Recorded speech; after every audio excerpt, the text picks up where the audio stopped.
మరీ వెళ్ళి ఆమె మీద అఘాయిత్యం చేశారు అంటే ఈ రోజున ఈ ఆంధ్ర రాష్ట్రంలో నేర ప్రవృత్తి ఎంతగా పేటరేగిపోతున్నది అన్నది మనందరికీ అర్థమవుతుంది. ఈ రోజున ఈ నేరాలకి కారణం ఏంటి? ఆమె ఎంతో ప్రాధాయపడిందంట. నన్ను ఏమీ చేయొద్దు, నన్ను ఇబ్బంది పెట్టొద్దు, నేను దీర్ఘకాలిక వ్యాధులతో బాధపడుతున్నానని ఆమె కాళ్ళవేళ్ళ పడినా కూడా వినిపించుకోని పరిస్థితి. అంటే అతను మద్యం మత్తులో, గాంజా మత్తులో ఉన్నాడని ఈ మధ్యనే ఆ పోలీసులు నివేదికలో ఉండొచ్చు అనే అనుమానాన్ని వ్యక్తం చేస్తూ మాట్లాడుతున్నారు. కానీ అది అనుమానం కాదండి. ఈ ఆంధ్ర రాష్ట్రంలో ఈ నేరాలన్నీ కూడా పెరిగిపోవడానికి, ఈ నేరాలన్నీ చేయడానికి ప్రధాన కారణం ఆంధ్ర రాష్ట్రంలో మద్యం ఏరులై పారడం. ప్రతి గ్రామంలో కూడా మరి వీధికి 5-6 చొప్పున ఈ బెల్ట్ షాపులు నెలకొని ఉండడం. అక్కడ గుడి లేదు, బడి లేదు, అక్కడ చిన్నారులు ఉన్నారని లేదు, భక్తులు వెళ్తున్నారని లేదు. ఇష్టం వచ్చినట్లు ఈ బెల్ట్ షాపులు నెలకొని, అది కూడా ఈ కూటమి ప్రభుత్వానికి సంబంధించిన నాయకులే చేయడం. గాంజా అసలు ఎంతగా తరలి వెళ్తుందంటే ఈ ఆంధ్ర రాష్ట్రంలో గాంజానా, ఒరిస్సా గాంజానా అని కూడా పట్టించుకొని పరిస్థితుల్లో ఈ ఆంధ్ర రాష్ట్రం ఉంది. ఎక్కడా కూడా కంట్రోల్ చేసే పరిస్థితి లేదు.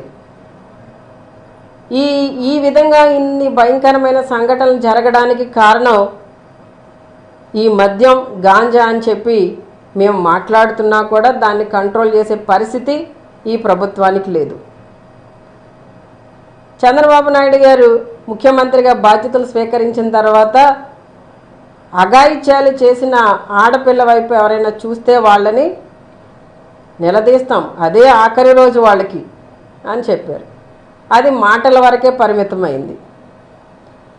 పవన్ కళ్యాణ్ గారు ఉప ముఖ్యమంత్రి వర్యులు తాట తీస్తామన్నారు.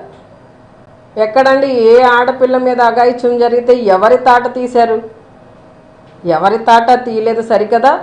ఈ రోజున అఘాయిత్యాలు చేస్తున్న ఎవరైతే ఉన్నారో వీళ్ళు నిందితులు, వాళ్ళని సపోర్ట్ చేస్తుంది ఈ రోజున ఈ ప్రభుత్వం. వాళ్ళ మీద ఎఫ్ఐఆర్ ఫైల్ అనివ్వరు. మేము ఇబ్బంది పడుతున్నామని మహిళలు లేదా ఇబ్బంది పడుతున్న బాలికలు, యువతులు పోలీస్ స్టేషన్కి వెళ్ళి కంప్లైంట్ చేస్తే కనీసం కంప్లైంట్ తీసుకోలేని పరిస్థితిలో పోలీస్ వ్యవస్థ. ఈ పోలీస్ వ్యవస్థను ఎలా వాడుతున్నారు అంటే ఎంతసేపు కూడా వైసీపీ నాయకుల మీద, వాళ్ళ సోషల్ మీడియా కార్యకర్తల మీద వాళ్ళని ఏం చేస్తున్నారు, ఏం పోస్టులు పెడుతున్నారు, వాళ్ళని తీసుకొచ్చి పోలీస్ స్టేషన్లో కూర్చోబెట్టండి, వాళ్ళని ఇబ్బంది పెట్టండి, వాళ్ళని తిప్పండి, వాళ్ళని జైలుకి పంపండి, వాళ్ళ మీద లేనిపోని కేసులు పెట్టండి. దీనికి ఈ పోలీస్ వ్యవస్థని ఈ ప్రభుత్వం వాడుతుంది. గతంలో మా జగనన్న ప్రభుత్వం అధికారంలో ఉన్నప్పుడు ఈ పోలీస్ వ్యవస్థ మరి దేశంలోనే మరి ఎంతో చక్కటి సేవలు అందించిందని ప్రశంసలు పొందుతూ 100కు పైగా అవార్డులు తీసుకోవడం జరిగింది. మరి ఈ రోజున ఆ పోలీస్ వ్యవస్థ యొక్క ప్లేస్ ఎక్కడుందండి? 36కు పడిపోయింది. 36 కంటే చివరి స్థానంలో ఈ రోజున ఈ కూటమి ప్రభుత్వం అధికారంలోకి వచ్చిన తర్వాత పోలీస్ శాఖ యొక్క పనితీరుని బట్టి కేంద్ర ప్రభుత్వం వారికి ఇచ్చిన ర్యాంకింగ్ అండి అది. అంటే ఈ రోజున రాష్ట్రంలో శాంతి భద్రతలు లేవు, మహిళలకు రక్షణ లేకుండా పోయింది. ఈ ఆంధ్రప్రదేశ్ని అత్యాచార ఆంధ్రప్రదేశ్గా ఈ రోజున వీళ్ళంతా కూడా మరి వాళ్ళ పాలనలో రుజువు చేయడం జరిగింది. ఎంతసేపు కూడా హోం మంత్రి అనిత గారు జగనన్న జపం తప్ప ఇంకో పని లేదు ఆవిడకి. ఈ రోజున ఇంతమంది మహిళలు ఇబ్బంది పడుతున్నారు, ఇంతమంది చిన్నారులు ఇబ్బంది పడుతున్నారు, ఇంతమంది యువతులు ఇబ్బంది పడుతున్నారు. వారికి రక్షణ కల్పించవలసిన బాధ్యత మనకు ఉందన్న ఇది లేకుండా ఎంతసేపు కూడా మాజీ ముఖ్యమంత్రి వర్యులు జగన్మోహన్ రెడ్డి గారిని టార్గెట్ చేస్తూ ఏదో ఒకటి మాట్లాడి నోటికి వచ్చినవన్నీ కూడా మాట్లాడేసి సభ్యతా సంస్కారాన్ని మర్చిపోయి ఏవేవో మాట్లాడేసి అవాకులు చవాకులు ఏదో వాళ్ళ నాయకుడి యొక్క మెప్పును పొందాలని చూస్తున్నారే కానీ రాష్ట్ర ప్రజలు వాళ్ళకి ఇచ్చిన మరి అధికారాన్ని ఉపయోగించి ప్రజలకి మంచి చేయాలన్న ఆలోచన ఎక్కడా లేదు. ఈ రోజున మరి ఈ 3 నెలల కాలంలో 2026లో ఈ సంవత్సరం స్టార్ట్ అయ్యి 3 నెలల కాలంలో నా దగ్గర డేటా ఉందండి. నిజంగా చూసినట్లయితే ఇవన్నీ కూడా ఈ 3 నెలల కాలంలోనే చిన్నారుల మీద, యువతుల మీద, మహిళల మీద జరిగిన మరి ఈ అత్యాచారాలకు కానీ, దాడులకు కానీ, అఘాయిత్యాలకు కానీ ముఖ్యమంత్రి గారు కానీ, హోంమంత్రి గారు కానీ ఎందుకు స్పందించట్లేదు, ఎందుకు మాట్లాడట్లేదు, ఎందుకు ఖండించట్లేదు? అంటే వీళ్ళ పరిపాలన అంతా కూడా మాటల వరకే పరిమితమైందా? ఈ రోజున రాష్ట్రంలో ఉన్న మహిళలందరూ కూడా వాళ్ళు స్వేచ్ఛగా బ్రతకాలి, స్వతంత్రంగా బ్రతకాలి, సంతోషంగా బ్రతకాలని కోరుకుంటున్నారు. మరి అది ఎందుకు అందించట్లేదు? అందించలేని పరిస్థితుల్లో ఈ రాష్ట్ర ప్రభుత్వం ఎందుకుంది? ఈ రోజున వారి శాఖలో వారి పనితీరు మొన్ననే చంద్రబాబు నాయుడు గారు కూడా ర్యాంకింగ్లు ఇచ్చున్నారు వాళ్ళ మంత్రులకి. మరి హోంమంత్రి అనిత గారిది కూడా ఏ ర్యాంకో మనం చూసాం. ఇక్కడ రాష్ట్రంలో కూడా చిట్ట చివరి ర్యాంకు, అలానే దేశవ్యాప్తంగా కూడా పోలీస్ శాఖలో కూడా చిట్ట చివరి ర్యాంకులోనే వారు ఉండడం అనేది మనమందరం కూడా గమనిస్తున్నాం. అయితే ఈ రోజున మేమందరం కూడా పోలీసులకి స్వేచ్ఛనివ్వండి, ఎంతసేపు కూడా మా వైసీపీ నాయకులు కార్యకర్తలు ఏం చేస్తున్నారు, వారిని ఎలా ఇబ్బంది పెట్టాలి అని చెప్పి ఈ పోలీసులందరినీ కూడా మీ సొంత కార్యకర్తలను వాడుకున్నట్లు వాడుకోవడం కాకుండా వాళ్ళకి స్వేచ్ఛనిచ్చి వాళ్ళని పనిచేసే విధంగా ఆ శాఖని ఉపయోగిస్తే వాళ్ళు ఈ రాష్ట్రంలో మహిళలకి రక్షణ కల్పించడానికి కొంతలో కొంతైనా వారి డ్యూటీ చేయడానికి అవకాశం ఉంటుంది. జగనన్న ప్రభుత్వంలో దిశ యాప్ను తీసుకురావడం జరిగింది. ఆ దిశ యాప్ వల్ల చాలామంది మహిళలు, విదేశాల నుండి వచ్చిన మహిళలు కూడా తమను తాము రక్షించుకోవడం జరిగింది. ఈ రోజున ఆ దిశ యాప్ యొక్క పేరు మార్చి శక్తి యాప్ అని పెట్టారు. అది ఎంతవరకు పనిచేస్తుందండి? దాని పనితీరు ఎంత ఉంది? ఈ రోజున ఆ పరిస్థితులు ఎక్కడా లేవు ఈ రాష్ట్రంలో. గతంలో ఫ్రెండ్లీ పోలీసింగ్ అనేది మా ప్రభుత్వంలో ఉంది, దానికి అవార్డు రావడం కూడా జరిగిందండి. అలానే టెక్నాలజీని ఉపయోగించి ఇన్వెస్టిగేషన్ చేసిన విధానానికి కూడా కేంద్ర ప్రభుత్వం మెచ్చి అవార్డ్స్ ఇవ్వడం జరిగింది. ఇలా ప్రతి దానికి కూడా 100కి పైగా ఓన్లీ పోలీస్ శాఖలోనే అవార్డ్స్ సాధించిన ఘనత జగనన్న ప్రభుత్వానిది. అయితే ఈ రోజున వీళ్ళు ఏం చేస్తున్నారు? ఎంతసేపు కూడా ఈ పోలీస్ వ్యవస్థని నిర్వీర్యం చేసేస్తూ వాళ్ళ కార్యకర్తల్లాగా వాళ్ళని ఉపయోగించుకుంటూ వాళ్ళ డ్యూటీని వాళ్ళు మర్చిపోయేలా చేస్తున్నారు. ఈ రోజున ఎక్కడ చూసినా, ఏ జనసేన ఎమ్మెల్యేని చూసినా, ఏ టీడీపీ ఎమ్మెల్యేని చూసినా, మంత్రులను చూసినా వైసీపీ నాయకుల మీద, కార్యకర్తల మీద దాడులు చేయిస్తూ న్యాయం కోసం వాళ్ళు పోలీస్ స్టేషన్కి వెళ్ళి కంప్లైంట్ చేస్తే కనీసం కేసు కూడా ఫైల్ చేయలేని, ఎఫ్ఐఆర్ కూడా ఫైల్ చేయలేని పరిస్థితిలో ఈ పోలీస్ శాఖ ఉండడం అనేది చాలా బాధాకరం. ఈ రోజున మేమంతా కూడా ఒకటే డిమాండ్ చేస్తున్నామండి. పోలీస్ శాఖలో మహిళలకి, ముఖ్యంగా ఈ అఘాయిత్యాలకి, దాడులకి గురైన మహిళలకి వెంటనే సర్వత్రమే న్యాయం జరగాలి. నిందితులు ఎవరైతే ఉన్నారో వాళ్ళని పోలీసులు వెంటనే పట్టుకుని వాళ్ళకి కఠినమైన శిక్షలు వేయాలి. గత ప్రభుత్వంలో, జగనన్న ప్రభుత్వంలో ఈ దిశ యాప్ ఉండడం వల్ల కానివ్వండి, 100 అనే నెంబర్కి డయల్ చేసినప్పుడు పోలీసులు స్పందించిన తీరుకి ఎవరికైనా ఇలాంటి దాడులు చేయాలన్నా, అఘాయిత్యాలు చేయాలన్నా భయం ఉండేది. ఈ రోజున ఆ భయం లేదు.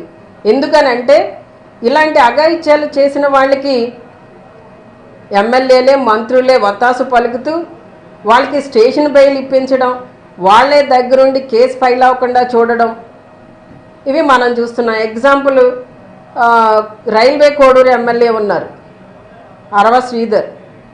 ఆయన అన్యాయం చేశాడు, అఘాయిత్యం చేశాడని చెప్పి ఒక మహిళ ఒక వీడియోలు రిలీజ్ చేస్తే ఈ రోజున ఆ అమ్మాయి మీదనే జనసేన కార్యకర్తలు నాయకులు దాడి చేసి ఆమెను ఇబ్బంది పెట్టే పరిస్థితి. అలానే ఏలూరు ఎంపీ మరి ఆయన డ్రగ్స్ తీసుకుని పట్టుబడిన పరిస్థితి. అంటే ఎమ్మెల్యేలుగా ఉన్నవాళ్ళు, ఎంపీలుగా ఉన్నవాళ్ళు వాళ్ళ ఇష్టానుసారంగా మరి మేము ఒక ప్రజాప్రతినిధులుగా బాధ్యతాయుతమైన పదవిలో ఉన్నామని కూడా లేకుండా మరి వారు ఇష్టం వచ్చినట్టు వాళ్ళు మరి దాడులు చేయడం, ఈ డ్రగ్స్ సేవించడం, రకరకాల మరి ప్రజలు హర్షించే విధంగా ఎక్కడా కూడా వాళ్ళు పనితీరు లేదు అని చెప్పడానికి మాటలు కూడా రావట్లేదండి. అంత భయంకరమైన నీచమైన పరిస్థితుల్లో ఈ రోజున మరి కూటమి ప్రభుత్వంలో ఉన్న వాళ్ళు ఉండడం అనేది బాధాకరం. ఈ రోజున ప్రజలందరూ కూడా గమనిస్తున్నారు. మహిళలు ముఖ్యంగా ఇలాంటి దాడులు జరుగుతున్న సందర్భాలలో మరి గతంలో జగనన్న ప్రభుత్వంలో మహిళలందరూ కూడా మహారాణులుగా గౌరవింపబడ్డారు. ఈ రోజున ఆ పరిస్థితి కూటమి ప్రభుత్వంలో లేకుండా పోయిందనే బాధను వ్యక్తం చేస్తున్నారు. మీకు కొన్ని ఎగ్జాంపుల్స్గా 1-2 చెప్పడానికైతే, అంటే 2-3 నెలల్లోనే నా దగ్గర ఒక 5-6 పేజీల లిస్టు డేటా ఉందండి. అంటే ఎంత భయంకరంగా ఈ రోజున మహిళల మీద, యువతుల మీద, బాలికల మీద అఘాయిత్యాలు జరుగుతున్నాయో మనం చూస్తున్నాం. శ్రీశైలం మండలాధ్యక్షుడు శ్రీనివాసరెడ్డి గారి రాక్షస ప్రవర్తన ఎలా ఉంది అంటే ఇది 26లోనేనండి. 1వ నెల 4వ తేదీన లైంగిక వేధింపులు, అంటే ఉద్యోగం ఇస్తామని ఒక పాపం వాళ్ళకి ఆశని కల్పించి వీడియో కాల్స్ చేస్తూ వాళ్ళ మీద, అంటే వాళ్ళని ఎంత భయంకరంగా హెరాస్ చేస్తున్నారంటే వాళ్ళు చెప్పుకోలేని పరిస్థితులు అసభ్య ప్రవర్తన చేస్తూ వాళ్ళని ఇబ్బంది పెట్టిన సంఘటన శ్రీశైలంలో చూసాం. అలానే అదే శ్రీకాకుళంలో ఇంటర్ చదువుతున్న దళిత బాలికపై లైంగిక దాడి. అక్కడ నవీన్ అనే 19 సంవత్సరాల అబ్బాయి ఈ కేసులో ఇన్వాల్వ్ అవడంతో పోక్సో కేసు కట్టడం జరిగింది. అలానే ఎంత దారుణంగా ఉన్నారంటే ఒక రెవెన్యూ ఉద్యోగి కూడా ఈ టీడీపీ నాయకుల యొక్క సపోర్ట్తో బ్లాక్మెయిల్ చేయడం, వేధింపులు, పోలీసులను ఆశ్రయించినా కూడా ఎక్కడ కేసు ఫైల్ అవ్వకపోవడం. ఈ రోజున ఈ పోలీస్ స్టేషన్లోనే వాళ్ళు పంచాయతీ కూడా చేసి ఆ అమ్మాయి మానానికి ఒక విలువ కట్టారు, ₹1,00,000. ఇది ఎక్కడ అంటే అండి కడప జిల్లాలో చెన్నూరు మండలంలో జరిగిన సంఘటన ఇది. అలానే తిరుపతి రూరల్ మండలంలో దళిత యువతిపై లైంగిక దాడి చేసిన యువకుడు. అంటే ఎంత భయంకరంగా ఉన్నారు అంటే ఈ రోజున పరిస్థితి మంత్రుల యొక్క నియోజకవర్గాలలో అరవ శ్రీధర్ గురించి ఆల్రెడీ చెప్పున్నాం కదండి. అలానే మహిళా అసిస్టెంట్ రిజిస్ట్రార్ వేధింపులకి ఆచార్య నాగార్జున యూనివర్సిటీలో సెక్షన్ సూపరింటెండెంట్గా పనిచేస్తున్న అతను మహిళా అసిస్టెంట్ని వేధింపులకి గురి చేయడం. అలానే మత్తు పదార్థాలు ఇచ్చి 12 ఏళ్ల బాలికని పొట్టి శ్రీరాములు నెల్లూరు జిల్లాలో ఏ విధంగా ఇబ్బంది పెట్టారన్నది మనందరికీ తెలుసు. గాంజా బ్యాచ్ వాళ్ళ గ్యాంగ్ రేపులు, ఇది కూడా పొట్టి శ్రీరాములు నెల్లూరు జిల్లాలోనే జరిగిందండి. 12 ఏళ్ల బాలిక పైన వీళ్ళు గ్యాంగ్ రేప్ చేయడం జరిగింది. అలానే హిందూపురంలో టీడీపీ కార్యకర్తలు వీడియో కాల్స్ చేసి ఒక బాలికను బెదిరించి ఇబ్బంది పెట్టి ఎంత దారుణం అండి. ఇది ఎవరిది? హిందూపురం అంటే ముఖ్యమంత్రి గారి బామర్ది గారు బాలకృష్ణ గారి యొక్క నియోజకవర్గం. మరి అక్కడ కూడా కంట్రోల్ చేయలేని పరిస్థితి. 7 ఏళ్ల చిన్నారి పైన లైంగిక దాడి చేసి నీటి డ్రమ్ములో ముంచి చంపేసి మరి ఉన్మాదిగా ఉన్నవాడు అంటే నిజంగా మరి అలాంటి సిచ్యుయేషన్లో ఆ బాలిక యొక్క మరి మృతదేహాన్ని చూసిన తల్లిదండ్రులు ఏ విధంగా రియాక్ట్ అవుతారన్నది మనం అర్థం చేసుకోవాలి. ఈ రోజున ఇంత భయంకరమైన సిచ్యుయేషన్స్ అన్నీ కూడా ఇంకా చాలా ఉన్నాయండి. ఇక్కడ మా నియోజకవర్గంలో కూడా యాదవోలు గ్రామంలో ఒక 70 సంవత్సరాల వృద్ధుడు ఒక 5 ఇయర్స్ అమ్మాయి మీద కూడా అఘాయిత్యం చేసిన సంఘటన. ఇలా రకరకాల